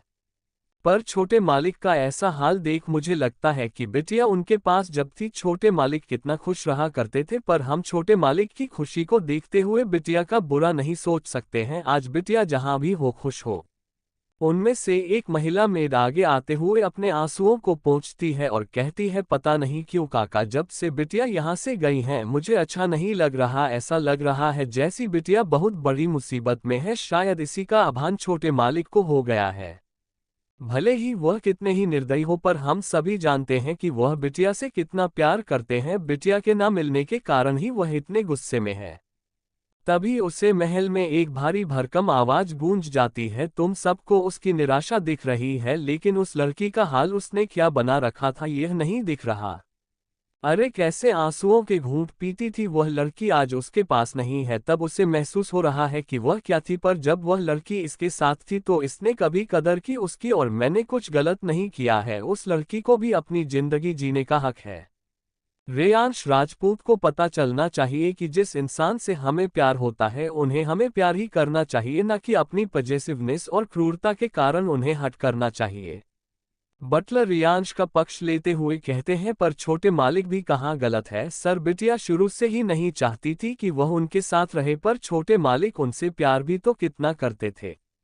रामू, तुम समझ नहीं रहे हो, रेयांश का प्यार एक तरफा था। वह जबरदस्ती ही उसे अपने साथ रख रहा था। आज नहीं कल वह रेयांश की जिंदगी से भाग जाती है। रियांश के कारण अपनी जान दे देती, क्या तुम यही चाहते हो कि वह लड़की मौत के मुंह में चली जाए केवल तुम्हारे छोटे मालिक की खुशी के लिए? रामू ना में सिर हिलाता है तो रणधीर राजपूत गुस्से में अपनी छड़ी को टिकते हुए वहां से अपने रूम की ओर चले जाते हैं। रामू काका निराशा में सर हिला कहते हैं, दोनों दादा पोते की लड़ाई में हम पीस रहे हैं। हम छोटे बाबा को दुखी देख नहीं सकते पर बड़े मालिक की बात को नकार भी नहीं सकते। छोटे मालिक ने ये हालात खुद बनाए हैं जिसके कारण बिटिया आज उनके साथ नहीं है। भगवान रेयांश बाबा को सद्बुद्धि दे। यहाँ दूसरी तरफ आकर्ष ऐश को गोद में उठा सीधे अपने रूम में लाता है और बेड पर लेटा देता है। ऐश आकर्ष को खुन्नस में देख रही थी और वैसे ही कहती है, क्या जरूरत थी आपको दादी माँ के सामने वह सब कहने की? मुझे कितनी शर्म आ रही थी। आकर्ष अपनी एक भौं उचकाते हुए कहता है, रियली बीवी तुम्हें शर्म आ रही थी, पर जब मैं वह सब करता हूँ तुम तो मुझसे भी ज्यादा एंजॉय करती हो। हाँ, पर यह कहना भी गलत नहीं होगा कि उतनी ही तुम चीखती हो। तुम्हारी चीखें सुनकर मैं कुछ ज्यादा ही एक्साइटेड हो जाता हूँ। ऐश आकर्ष के कंधे में मारते हुए कहती है, आप कितने बेशर्म हैं ना। नीचे मॉम चाची माँ दादी माँ थी और दादी माँ को भी नहीं लगता कुछ कहने में। आकर्ष जोर जोर से हंसते हुए कहता है, मेरी दादी माँ मुझे बहुत अच्छे से जानती है, इसलिए तुम भी आदत डाल लो, वह ऐसे ही खुले विचारों की है। लेकिन मुझे ये बताओ कि जब से हमारी शादी हुई है मुझे तो एक अलग ही ऐश्वर्या देखने को मिल रही है। ये वह ऐश्वर्या तो नहीं है जो कॉलेज के फर्स्ट डे थी। तुम कितनी बेशर्मी के साथ मेरे साथ फ्लर्ट करती थी, तब तो तुम्हें शर्म नहीं आती थी। अब रियली में मैं तुम्हारा हस्बैंड बन चुका हूँ, हमारे बीच वह सब हो चुका है और यदि कोई तुम्हें उससे लेकर छेड़ता है तो तुम्हें बड़ी शर्म आती है। आकर्ष के ऐसा कहने से ऐश के गाल लाल हो जाते हैं और वह मुंह बनाते हुए कहती है, वह सब शादी के पहले की बात थी और मैं बस आपको छेड़ने के लिए वह सब कहती थी, पर यहाँ बात ही कुछ अलग है। आकर्ष एकदम से ऐश करीब आते हुए कहता है, अच्छा ऐसी क्या बात अलग है हमें? आकर्ष के एकदम से करीब आने पर ऐश पीछे हो जाती है और कहती है, आप दूर रहकर भी तो बात कर सकते हैं ना। आकर्ष वैसे ही ऐश के करीब रहकर ना मैं गर्दन हिला कहता है, बिल्कुल नहीं, मुझे तो पास रहकर ही बात करनी है। इसके साथ ही ऐश ने जो मिडी पहनी हुई थी उसका गला नीचे कर आकर्ष ऐश के दिख रहे सीने के तिल को, जो कि एक उभर के ऊपर था, उस पर वाइट कर उससे शक कर लेता है। आकर्ष के ऐसा करने पर ऐश की कामुक सिसकी निकल जाती है और उसके गाल लाल हो जाते हैं। आकर्ष अपनी नजरों को ऊपर कर ऐश को देख रहा था जो कि धीरे धीरे पिघलने लगी थी। आकर्ष ऐश के ऊपर लीन होते हुए उसकी मिडी की चेन को खोल देता है और उसके एक ब्रेस्ट को मुंह में भरकर शक करने लगता है और एक को अपने हाथों में लेकर दबाने लगता है। ऐश आकर्ष के ऐसा करने पर प्लेजर से अपनी गर्दन को पीछे कर लेती है। आकर्ष ऐश की मोहक आवाज को सुनकर और भी तेजी से उन्हें शक करता है और मसलने लगता है। आकर्ष का दूसरा हाथ धीरे धीरे ऐश के मिड एरिया की तरफ जा रहा था कि इतने में ही ऐश का मोबाइल बजने लगता है। आकर्ष जो कि मूड में आ चुका था, ऐश के मोबाइल की आवाज सुन वह उसे इग्नोर कर अपने काम में जुड़ जाता है, पर दोबारा मोबाइल फिर बजता है। ऐश जो कि आकर्ष के बहाव में बह रही थी, अपने मोबाइल की आवाज सुन वह होश में आती है और आकर्ष के सर को अपने सीने से दूर कर अपने मोबाइल को उठाने लगती है। आकर्ष जिसने अपने दांतों की हेल्प से उसके सीने को पकड़ा हुआ था, ऐश के एकदम से अलग करने पर वह हल्का सा उन्हें काटते हुए अलग हो जाता है। ऐश की एक दर्द भारी चीख निकल जाती है। वह जैसे ही अपना सर नीचे कर देखती है तो उसके एक सीने पर आकर्ष के दांतों के निशान बने हुए थे। वह गुस्से में आकर्ष को देखती है तो आकर्ष एक प्लेफुल स्माइल देकर सीधे बाथरूम की तरफ चला जाता है। ऐश जल्दी से अपनी ब्रा को सेट कर अपनी मिडी की चेन को बंद करती है और कॉल उठाती है तो देखती है दादाजी उससे कॉल कर रहे हैं। ऐश दादाजी के कॉल को रिसीव कर उनसे बातें करने लगती है और उस लड़की के बारे में सारी बातें बता देती है। दादाजी भी ये सुनकर चौंक जाते हैं कि उस लड़की का चेहरा हूबहू ऐश के जैसे मिलता है। चैप्टर 118 अनोखी और क्रिश की हॉट इंटीमेसी। दूसरी तरफ क्रिश के केबिन में अलग ही गर्म माहौल था। अनोखी और क्रिश के कपड़े जगह जगह फैले हुए थे और अनोखी सोफे पर लेटी हुई थी और क्रिश उसके निचले एरिया को किस और शक किया जा रहा था। अनोखी के हाथ क्रिश के सर को सहला रहे थे। अनोखी क्रिश के सर को अपने मिड एरिया की तरफ पुश कर रही थी। क्रिश अपनी जीभ के जरिए अनोखी के उभरे हुए होंठों को एक्सप्लोर कर रहा था। अनोखी प्लेजर से मौन कर रही थी, उसकी कमर हल्की उठी हुई थी और गर्दन पीछे की ओर झुकी थी। अनोखी क्रिश के द्वारा दिए जा रहे प्लेजर को एंजॉय कर रही थी। अनोखी की कामुक आवाजों को सुनकर क्रिश और भी उत्तेजित हो रहा था। क्रिश के लगातार उसके मिड एरिया को शक करने से अनोखी कुछ ही देर में अपने क्लाइमैक्स पर पहुंच जाती है। अनोखी के क्लाइमैक्स पर पहुंचते ही क्रिश उसके सारे जूस को शक कर पी जाता है। अनोखी लगातार क्रिश की ओर देख रही थी। क्रिश अनोखी की ओर देख एक आंख विंक करते हुए कहता है, "यू आर वेरी टेस्टी जान।" क्रिश के ऐसा कहने पर अनोखी के गाल लाल हो जाते हैं। क्रिश अनोखी को देखते हुए ही अपनी बेल्ट को निकालने लगता है और धीरे से अपने कपड़ों को रिमूव कर देता है। अनोखी, जिसकी नज़र लगातार क्रिश के निचले हिस्से पर थी, जैसे ही क्रिश अपनी हार्डनेस को रिलीज करता है, अनोखी उसके मेनहुड को देखते रह जाती है। अपने आप ही वह अपने होठों को दांतों तले दबा लेती है। क्रिश जैसे ही अनोखी के ऊपर झुकने वाला था, अनोखी एकदम से उसे रोक सोफे पर धक्का दे देती है और खुद उसके ऊपर आ जाती है। क्रिश अनोखी के ऐसा करने पर उसे नासमझी में देखने लगता है, तो अनोखी अपने हाथों से क्रिश के हार्ड रोड को पकड़कर अपने हाथों को मूव करने लगती है। अनोखी के ऐसा करने पर क्रिश के सिसकी निकल जाती है और उसकी सांसें तेज हो जाती है। क्रिश अनोखी को देखते हुए अपनी सांसों को संभालता है और कहता है, "ये तुम क्या कर रही हो?" अनोखी तिरछी स्माइल से क्रिश की तरफ देखती है और कहती है, "जो प्लेजर तुमने मुझे दिया है वह मैं तुम्हें दे रही हूँ। आखिर तुम्हें भी तो पता चलना चाहिए कि दूसरों को तड़पाने का मतलब क्या होता है जब तुम खुद उस तड़प से गुजारोगे।" अनोखी लगातार क्रिश को देखते हुए धीरे धीरे अपने सर को उसके निचले एरिया में झुकाती है और उसके मेनहुड के ऊपरी टिप को किस करती है। अनोखी के ऐसा करते ही क्रिश गुर्राने लगता है और अनोखी को अपनी लस्टफुल नजरों से देखने लगता है। अनोखी धीरे धीरे उसके मेनहुड को शक कर रही थी। अनोखी के द्वारा दिए जा रहे प्लेजर से क्रिश और भी उत्तेजित हो रहा था। समय के साथ अनोखी को महसूस हो रहा था कि क्रिश का मेनहुड और भी हार्ड होता जा रहा है। अनोखी के लगातार ऐसे करने पर क्रिश उसके बालों को पकड़ अपने हार्ड मनहुड पर दबाव बनाने लगता है। अनोखी लगातार उसके मैननहुड को सक किए जा रही थी। अनोखी के ऐसे बार बार टीज करने से क्रिश और भी उत्तेजित हो रहा था। वह एकदम से अनोखी को पकड़ता है और सोफे से उठ अनोखी को वैसे ही दीवार से सटा देता। अनोखी तो क्रिश की फुर्ती देखकर ही सन्न रह गई थी। उसे लगा नहीं था कि क्रिश इतना उत्तेजित हो जाएगा। अब उसे हल्का हल्का डर लगने लगा था, क्योंकि क्रिश उसे बहुत ही डेंजरस लुक दे रहा था। उसकी आंखों में लस्ट साफ दिख रही थी।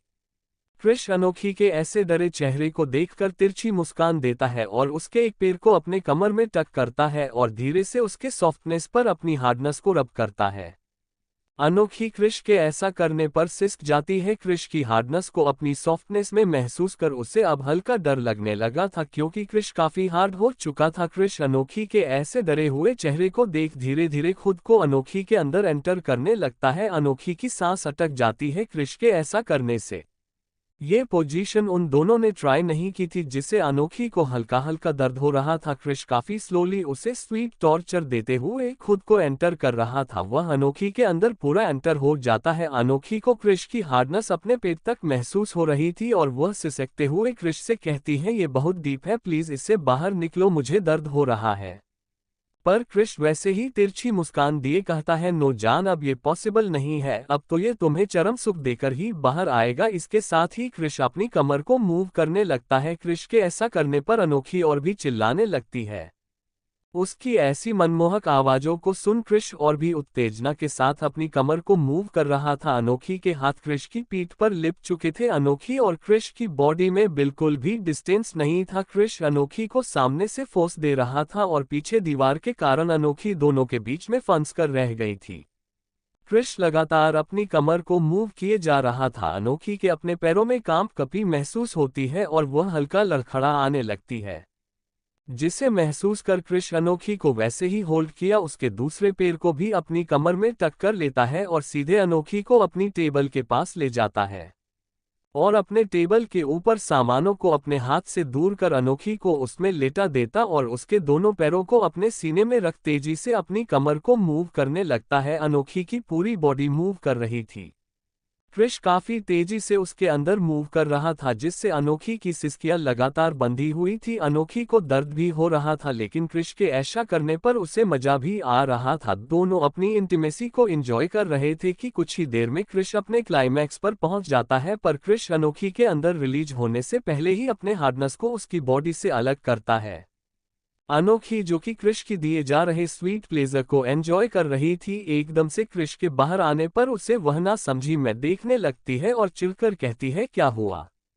क्रिश अनोखी के ऐसे चिढ़ने पर सकपका जाता और कहता है, वह मैंने प्रोटेक्शन यूज नहीं किया था। अनोखी को अब गुस्सा आने लगता है और वह गुस्से से कहती है, तुम रियली एक डॉक्टर हो? ये सब करते हुए तुम्हें ये चीज याद नहीं रहती? जब मैं क्लाइमैक्स पर पहुंचने वाली हूं तभी तुम्हें ये सब याद रहता है। अनोखी के ऐसे चीरने पर क्रिश जल्दी से अपनी टेबल की तरफ से प्रोटेक्शन का पैकेट निकालता है और उसे वेयर करता है। अनोखी लगातार क्रिश को घूर रही थी। अनोखी चीरकर कहती है, अब ये तुम्हारे पास कहां से आया? कल तो यह नहीं था। क्रिश यहाँ वहां देखते हुए कहता है, वह मैंने आज सुबह ही बहुत सारे खरीद लिए थे, क्योंकि मुझे लगता है हमें इनकी ज्यादा जरूरत पड़ेगी।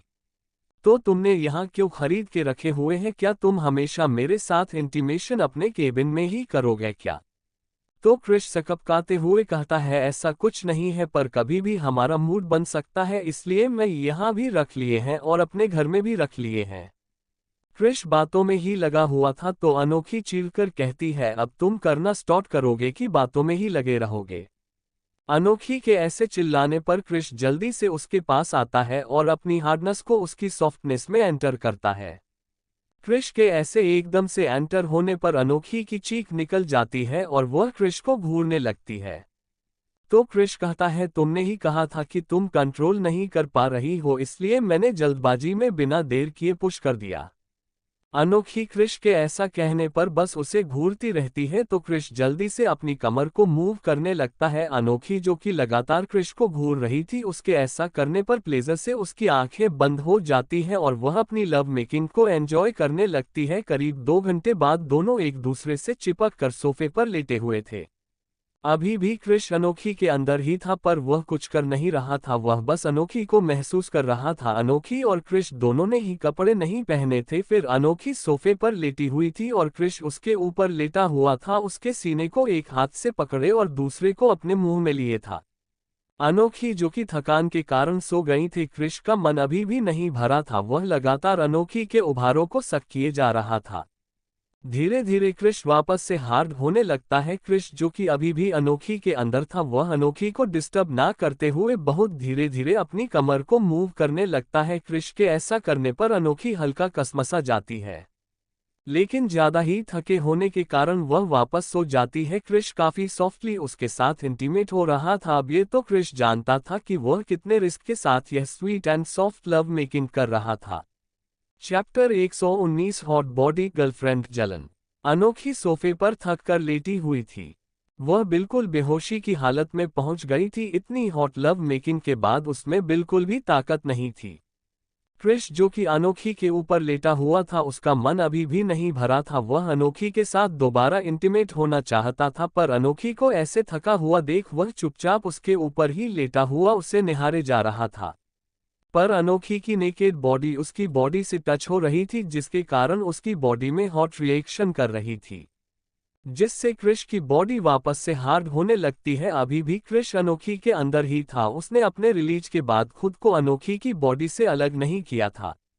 अनोखी बिल्कुल भी एग्जॉस्ट होकर लेटी हुई थी। क्रिश उसके एक ब्रेस्ट को पकड़कर धीरे धीरे मसलने लगता है और वह लगातार अनोखी को देख रहा था, जो कि अपनी थकान से भरी आंखों को बंद करे लेटी हुई थी। क्रिश को मालूम था कि अनोखी सो गई है, इसलिए वह इस मौके का फायदा उठा उसके एक ब्रेस्ट को सहलाने लगता है और दूसरे को मुंह में भरकर उसे शक करने लगता है।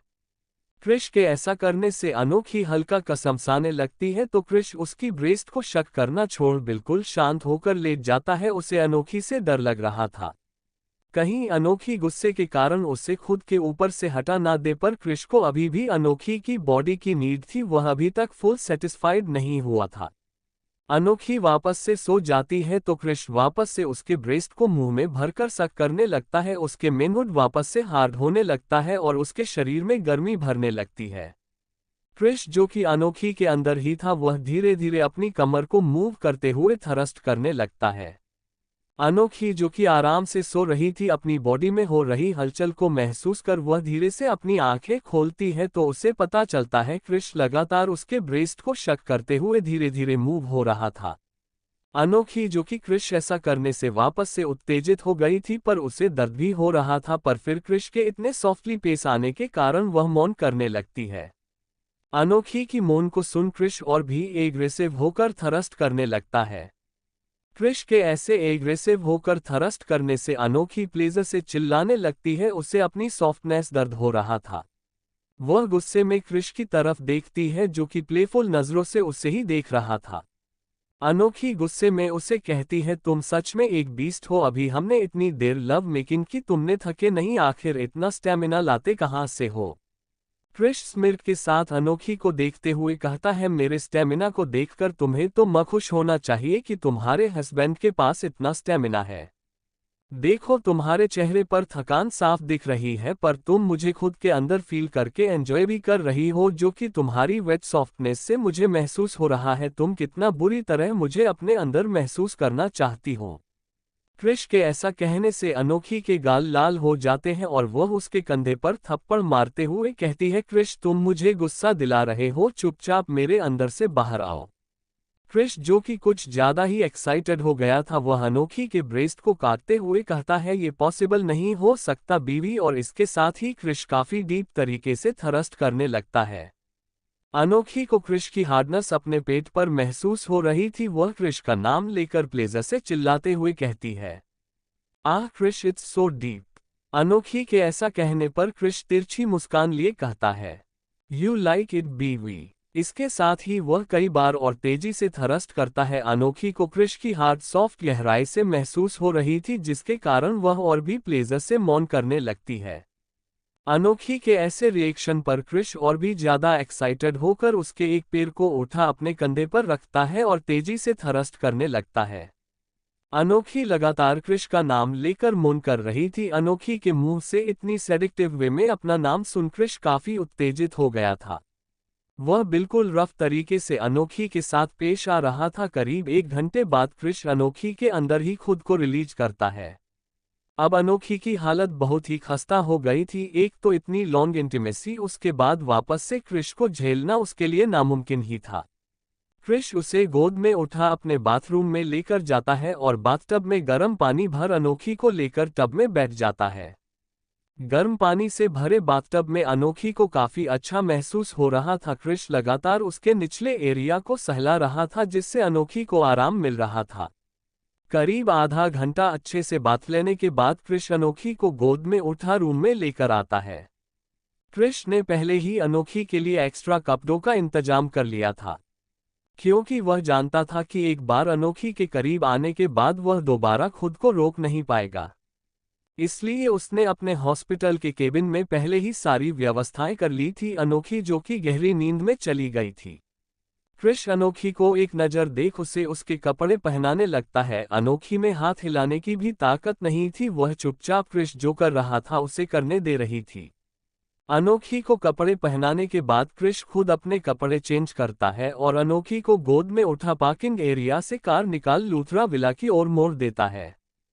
दूसरी तरफ राय विला में सभी डाइनिंग टेबल पर बैठे हुए थे और ऐश चुपचाप अपना खाना खा रही थी। इस समय आकर्ष वहां नहीं था। ऐश बीच बीच में दादाजी से बात कर रही थी। जब ऐश को आदित्य जी का कॉल आया था उसी टाइम आकर्ष को उसके ऑफिस से कॉल आता है और आकर्ष को अर्जेंट काम के कारण रॉय इंडस्ट्रीज जाना पड़ता है। आकर्ष ऐश को डिस्टर्ब ना करते हुए चुपचाप उसके माथे पर किसकर वहां से निकल जाता है। दादाजी से बात करने के बाद ऐश कुछ देर आराम करती है। एक अच्छी नैप लेने के बाद वो अपने रूम से बाहर आ जाती है तो देखती है आकृति जी, अनीशा जी और दादी माँ डाइनिंग एरिया की तरफ थी। आकृति जी सभी के लिए खाना लगा रही थी। ऐश को देख तीनों के चेहरे पर स्माइल आ जाती है पर दादी माँ की प्लेफुल स्माइल देख ऐश हल्का शर्माने लगती है। ऐश को शर्माते देखा दादी माँ हंसते हुए कहती है अरे हमें तो पता ही नहीं था हमारी बहू इतना शर्माती भी है। ऐश दादी माँ की तरफ देख कहती है क्या दादी माँ आप भी इतने में ही दादाजी, चाचा जी और हर्ष जी आ जाते हैं। उनको देख सभी चुप हो जाते हैं। कुछ ही देर में सबका डिनर होता है और ऐश अपने रूम की तरफ चली जाती है। इस समय रात की 11 बजे बज रहे थे, पर आकर्ष का कुछ पता नहीं था। ऐश को अब थकान के कारण नींद आ रही थी। दिन भर की इतनी भाग दौड़ प्लस कल आकर्ष के ऐसे थका देने पर वह चुपचाप बेड पर लेट जाती है। कुछ ही देर में उसे नींद आ जाती है।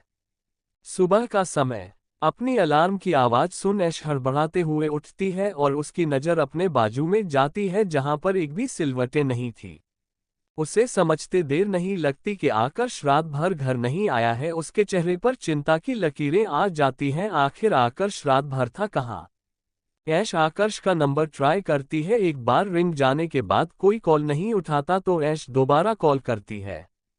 कुछ देर बाद कॉल पिक होता है। ऐश कुछ बोलती कि सामने से एक लड़की की आवाज आती है। हेलो। आकर्ष के मोबाइल से लड़की की आवाज सुन ऐश की त्योरियां चढ़ जाती हैं और वह हल्के गुस्से में कहती है, आप कौन बोल रही हैं और आपके पास ये मोब कहाँ से आया? ऐश के ऐसा बोलने पर सामने वाली लड़की आकर्ष के मोबाइल में आईफोन की इड में देखती है जिस पर माय लव लिखा हुआ था। आकर्ष के मोबाइल में किसी का नाम माय लव के नाम से सेव देख उस लड़की का पूरा चेहरा गुस्से से लाल हो जाता है और वह आकर्ष को ऐश से दूर करने के इरादे से कहती है, मैं आकर्ष की गर्लफ्रेंड बोल रही हूँ। अभी वो काफी थके हुए हैं और बाथरूम में फ्रेश होने गए हैं, तो प्लीज हमें हमारे क्वालिटी टाइम में डिस्टर्ब मत करो।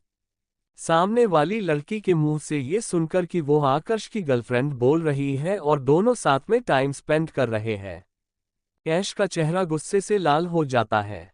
फिर वो लड़की तिरछी मुस्कान लिए बोलती है, मैं उनकी गर्लफ्रेंड हूँ, जल्दी ही हमारी एंगेजमेंट होने वाली है और खबरदार जो दोबारा कॉल करने की कोशिश की। इसके साथ ही वह कॉल कट कर देती है और कॉन्टैक्ट लिस्ट में जाकर ऐश का कॉल लिस्ट डिलीट कर देती है और चुपचाप उस मोबाइल को वहां रखकर इतराते हुए रूम से बाहर निकल जाती है।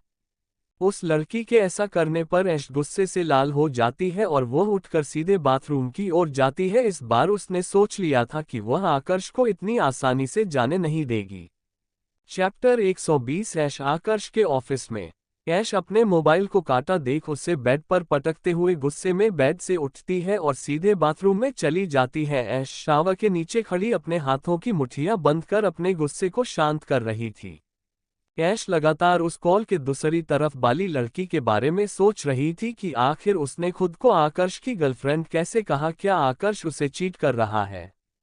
ऐश का डाउट सच में बदलने लगता है क्योंकि आकर्ष रात भर रूम में नहीं आया और सुबह ही उस लड़की ने फोन में कहा कि आकर्ष बाथरूम में, मतलब जब उसने कॉल उठाया वो वही आकर्ष के साथ रूम में थी। कहीं आकर्ष उसके साथ सच में रात तो स्पेंड नहीं कर रहा था। ये सोच कर ऐश का माथा फटने लगता है। वह गुस्से में बाथरोब पहन बाथरूम से बाहर आती है और चेंजिंग रूम में जा एक ड्रेस निकाल उसे चेंज करती है। उसे कुछ भी करके आकर्ष रात भर कहा था और उसे आकर्ष के पास जाना था कि आखिर वह है कहाँ है, और इसके बारे में एक ही इंसान था जो उसकी मदद कर सकता था। वो थी दादी माँ। एक दादी माँ के थ्रू ही उसे पता चल सकता था कि आकर्ष रात भर कहाँ पर था। ऐश ने अपने बालों की एक पोनी बनाई हुई थी और अपने हैंडबैग को लेकर वह नीचे आती है। नीचे दादी माँ, आकृति जी और अनीशा जी चाय पी रही थी। ऐश को नीचे आया देख दोनों सीढ़ियों की तरफ देखती हैं तो देखती ही रह जाती है। आज ऐश ने एक शिफॉन की साड़ी पहनी हुई थी। उसने अपनी मांग में सिंदूर लगाया हुआ था। ऐश ने जो ब्लाउज पहना था वो पीछे से काफी डीप था। आगे आंचल के कारण गला नहीं दिख रहा था, पर आंचल के हटने से उसके कसे हुए उभार काफी रिवील होते। पर बड़ों के सामने उसने काफी अच्छे से पल्लू लिया हुआ था। ऐश ने जब से उस लड़की की आवाज सुनी थी वो कोई मौका नहीं छोड़ना चाहती थी आकर्ष को सेड्यूस करने का, इसीलिए उसने आज ये लुक लिया हुआ था। ऐश नीचे आ वहीं सोफे में बैठ जाती है। आकृति जी ऐश के पास अपनी आंख से काजल निकाल ऐश के कान के पीछे लगा देती है और उसकी बलाय लेकर कहती है, बहुत सुंदर लग रहे हो बेटा आप। आकृति जी की बात सुन ऐश शर्मा कर अपना सिर झुका लेती है। ऐश को एकदम से अपना मिशन याद आता है। मिशन तो फाइंड आकर्ष। उसे किसी भी तरीके से आकर्ष का पता लगाना था, पर उसके लिए उसे दादी की हेल्प चाहिए थी। इसलिए वो बातें घुमा पूछती है, दादी सभी लोग कहाँ पर हैं? दादी ऐश को ऐसे देख मुस्कुराते हुए कहती है, बेटा, तुम्हारे दादाजी अपने स्टडी रूम में हैं और तुम्हारे डैड इंग्लैंड बिजनेस ट्रिप पर गए हैं और तुम्हारे चाचा जी की तबीयत इस समय खराब है, इसलिए वह आराम कर रहे हैं।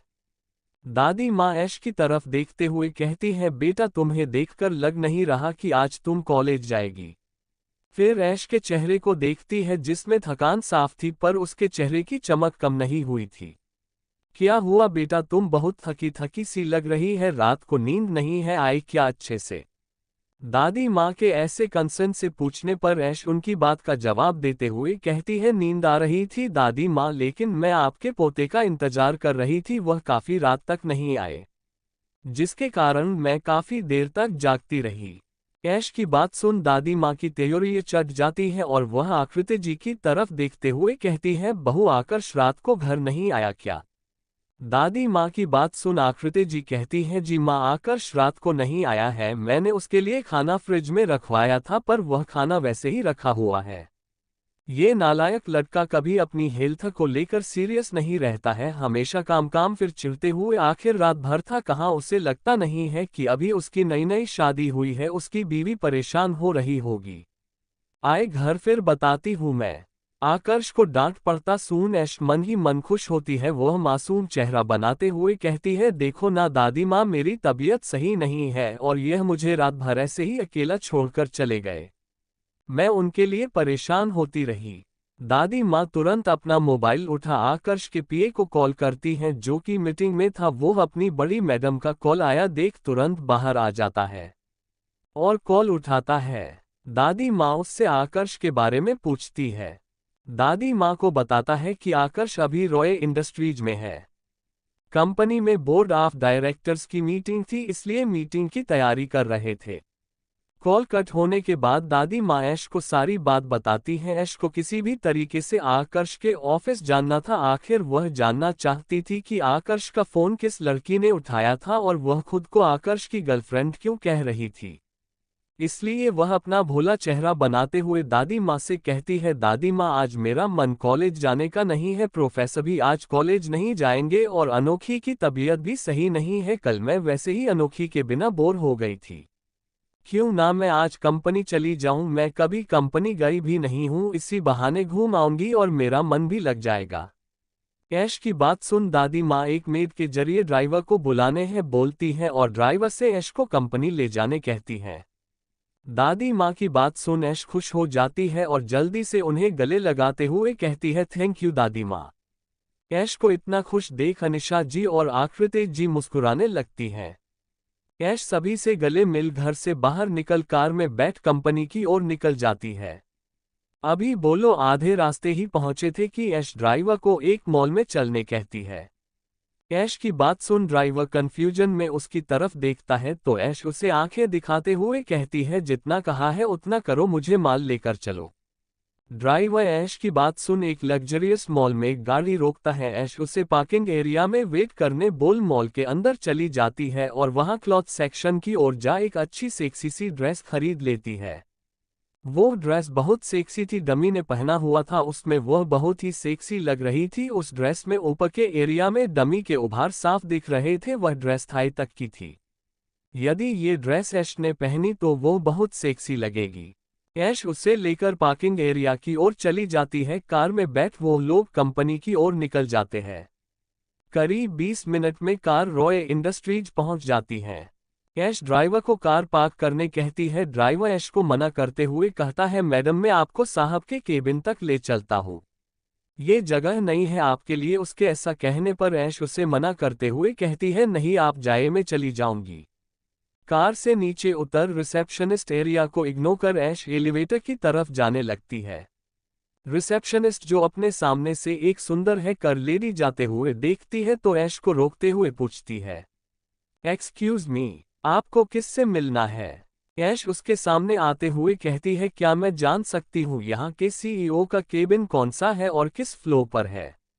ऐश के ऐसा पूछने पर रिसेप्शनिस्ट अपनी आंखें छोटी कर ऐश की तरफ देखती है और कहती है, आपको उनसे क्यों मिलना है, क्या आपके पास उनका अपॉइंटमेंट है?